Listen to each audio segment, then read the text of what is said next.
চান কিন্তু বুঝতে পারছেন না ঠিক কিভাবে। তাহলে চলুন একটু বুঝি। রাস্তায় হঠাৎ একটা কুড়িয়ে পাওয়া লটারির টিকিট নয়, কোনো আলাদিনের প্রদীপ বা চিহ্ন নয়, আপনার হাতে সাধারণ একটা স্মার্টফোন ব্যবহার করেই নাকি জমানো যেতে পারে টাকার পাহাড়। শুনে একটু অবাক লাগছে তো, খটকাও লাগছে। ভাবছেন ধুর মাসে আবার কোনো ফাঁদ নাকি?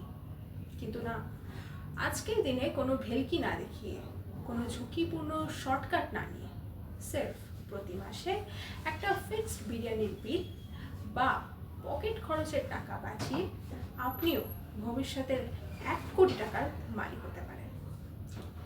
অবাস্তব মনে হলেও কিন্তু আধুনিক আর্থিক বিজ্ঞানের কঠিন হিসাব নিকাশ ঠিক এই কথাটাই বলছে। আমাদের সমাজে অর্থনৈতিক স্বাধীনতার অর্জনের ইচ্ছা কার না থাকে? সবাই চায় যে তাদের অর্থনৈতিক স্বাধীনতা থাকুক, ভবিষ্যতের দিনগুলো নিশ্চিন্তে কাটাতে পারুক, নিজের সন্তানকে ভালো জায়গায় পড়াশোনা করাতে পারুক, বা অবসর জীবনের পর কারোর মুখাপেক্ষী না হয়ে বাঁচতে। কিন্তু সঠিক পরিকল্পনার অভাবে এবং শেয়ার বাজার সম্পর্কিত ভুল ধারণার কারণে আমাদের একটা বড় অংশ সাধারণ সঞ্চয় স্কিমেই আটকে থাকে। অথচ আধুনিক আর্থিক কৌশলে এমন একটি পথ রয়েছে যা অত্যন্ত সহজ, অত্যন্ত শৃঙ্খলিত এবং সাধারণ মানুষের সাধ্যের মধ্যে। সেই জাদুকরী হাতিয়ারটির নাম হলো সিস্টেমেটিক ইনভেস্টমেন্ট প্ল্যান বা এসআইপি। এবার আসল প্রশ্ন হলো, এই এসআইপি আসলে কিভাবে কাজ করে? বিষয়টাকে একদম সহজ ভাষায় বোঝা যাক। আমরা অনেকেই ব্যাংকে বা পোস্ট অফিসে প্রতি মাসে নিয়ম করে একটি নির্দিষ্ট পরিমাণ টাকা জমা করি, যাকে রিকারিং ডিপোজিট বা আরডি বলা হয়। এসআইপিও কিন্তু ঠিক তেমনই একটি পদ্ধতি, তবে এর টাকাটা জমা হয় মিউচুয়াল ফান্ডে, যা পরোক্ষভাবে যুক্ত থাকে দেশের বড় বড় ব্যবসার অগ্রগতি এবং শেয়ার বাজারের সাথে চিরাচরিত ব্যাংক ডিপোজিটে। সেখানে সুদের হার বেশ সীমিত, যেখানে দীর্ঘমেয়াদে ইকুইটি মিউচুয়াল ফান্ড অনেক বেশি লাভ বা রিটার্ন এনে দিতে পারে। এখানে আপনাকে একবারে বড় কোনো অঙ্কের টাকা নামাতে হয় না।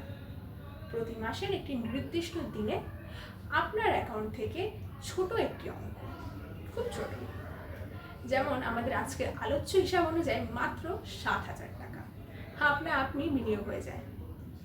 কিন্তু সামান্য এই 7,000 টাকা কিভাবে ধীরে ধীরে 1 কোটি টাকায় পরিণত হতে পারে? এখানে কাজ করে চক্রবৃদ্ধি বা কম্পাউন্ডিং এর অপরিসীম ক্ষমতা। আলবার্ট আইনস্টাইন একবার বলেছিলেন, চক্রবৃদ্ধির সুদ হলো পৃথিবীর 8ম আশ্চর্য। এই রহস্যটা ঠিক কি? ধরুন আপনি প্রথম বছর কিছু টাকা জমা করলেন এবং তার উপর কিছুটা লাভ পেলেন। পরবর্তী বছরে সেই আসল টাকা এবং আগের বছরের অর্জিত লাভ দুটো এক হয়ে নতুন মূলধন তৈরি করবে এবং তার উপর আবার নতুন করে লাভ আসবে। অর্থাৎ লাভও এবার আপনাকে লাভ দিতে শুরু করবে। শুরুর দিকে অর্থাৎ প্রথম 3 বা 5 বছর হয়তো মনে হতে পারে কাজের বা ফান্ডের গতি খুব ধীর, জমানো টাকার অঙ্ক খুব একটা বড় দেখাচ্ছে না। কিন্তু 10 বা 15 বছর অতিক্রম করার পর এই কম্পাউন্ডিং এর জাদু হঠাৎ করে গতি পায়। তখন জ্যামিতিক হারে ফান্ডের পরিমাণ বাড়তে শুরু করে এবং অল্প সময়ের মধ্যেই তা পাহাড় সম অঙ্কে পৌঁছায়। তাহলে এবার একটু অঙ্কের হিসাবটা পরিষ্কারভাবে বুঝে নেওয়া যাক। আপনি যদি প্রতি মাসে নিয়ম করে 7,000 টাকা করে এসআইপি চালাতে থাকেন, তবে 1 কোটি টাকার ফান্ড তৈরি হতে ঠিক কতদিন লাগবে বলুন? এটা পুরোপুরি নির্ভর করছে বাজার আপনাকে দীর্ঘমেয়াদে বার্ষিক কত শতাংশ রিটার্ন দিচ্ছে তার। ঐতিহাসিকভাবে দেখা গেছে ভালো মানের ইকুইটি মিউচুয়াল ফান্ডগুলো দীর্ঘ সময় গড়ে বছরে 12 থেকে 15% বা তারও বেশি রিটার্ন দিতে সক্ষম হয়েছে। ধরে নেওয়া যাক আপনি যে ফান্ডে বিনিয়োগ করছেন সেখান থেকে গড়ে বার্ষিক 12% হারে রিটার্ন পাওয়া যাচ্ছে। এই হিসাবে 1 কোটি টাকার লক্ষ্যমাত্রায় পৌঁছাতে আপনার সময় লাগবে আনুমানিক 23 বছর। এই 23 বছরে আপনার নিজের পকেট থেকে মোট জমা পড়বে প্রায় 19.5 লাখ টাকার মতো, আর বাকি প্রায় 80 লাখের বেশি টাকা শুধুই আসবে কম্পাউন্ডিং এর মুনাফা থেকে। এবার ভাবুন, দেশের অর্থনীতি যদি আরো দ্রুত এগোয় এবং আপনার ফান্ড যদি গড়ে 15% হারে বার্ষিক রিটার্ন এনে দেবে, তবে সেই 1 কোটি টাকার লক্ষ্যে পৌঁছাতে আপনার সময় লাগবে মাত্র 20 বছর। 20 বছরে আপনার মোট ব্যক্তিগত বিনিয়োগ দাঁড়াবে প্রায় 16,80,000 টাকা, কিন্তু চক্রবৃদ্ধির জাদুতে তা পরিণত হবে পুরো 1 কোটি টাকার মুনাফা। এখানে অনেকেই প্রশ্ন তুলতে পারেন, বাজারে তো হাজার হাজার মিউচুয়াল ফান্ড রয়েছে। হ্যাঁ রয়েছে, আমি কোনটা বেছে নেব? বিষয়টাকে একদম জলের মতো করে বুঝে নেওয়া প্রয়োজন। মিউচুয়াল ফান্ডের মূলত 3টি প্রধান বিভাগ থাকে। 1 large cap, 2 mid cap, 3 small cap. Large cap fund দেশের বড় বড় এবং নামজাদা কোম্পানিগুলোতে টাকা লাগায়, যেখানে ঝুঁকি কম কিন্তু বৃদ্ধির গতিও কিছুটা ধীর। অন্যদিকে মিড এবং স্মল ক্যাপ ফান্ডগুলো মাঝারি ও ছোট আকারের সংস্থায় বিনিয়োগ করে।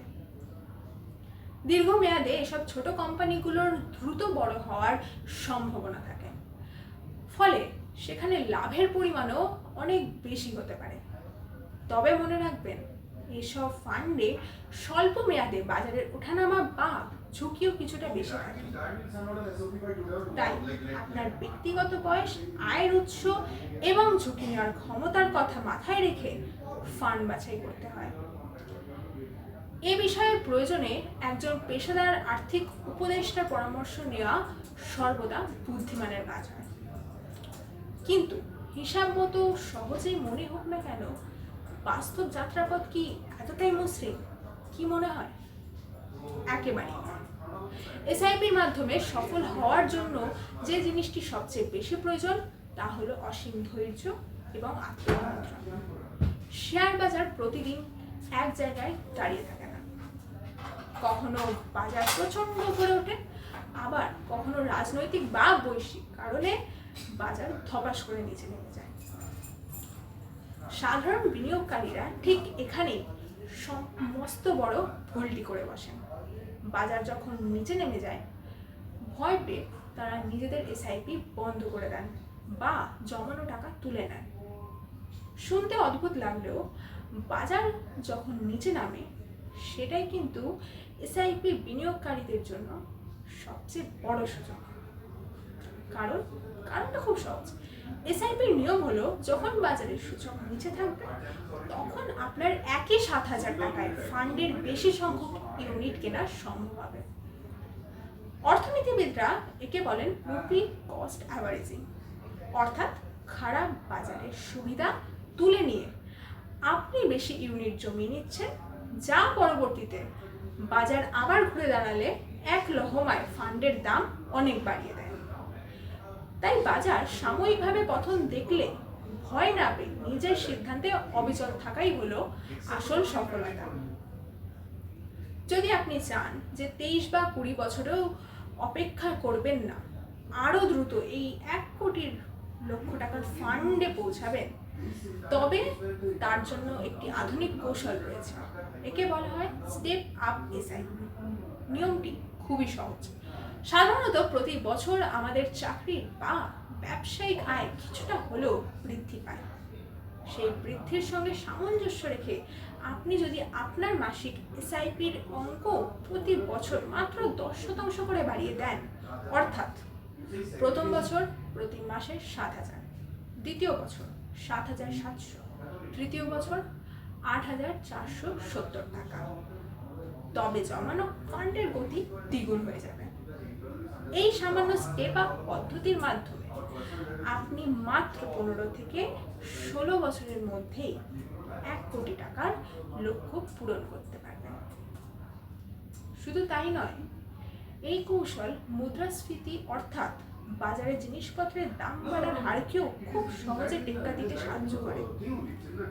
সবশেষে একটা কথা খুব স্পষ্ট করে বোঝা দরকার, রাতারাতি বড়লোক হওয়ার কোনো চটজলদি জাদু মন্ত্র বা লটারির টিকিটেরই নয়।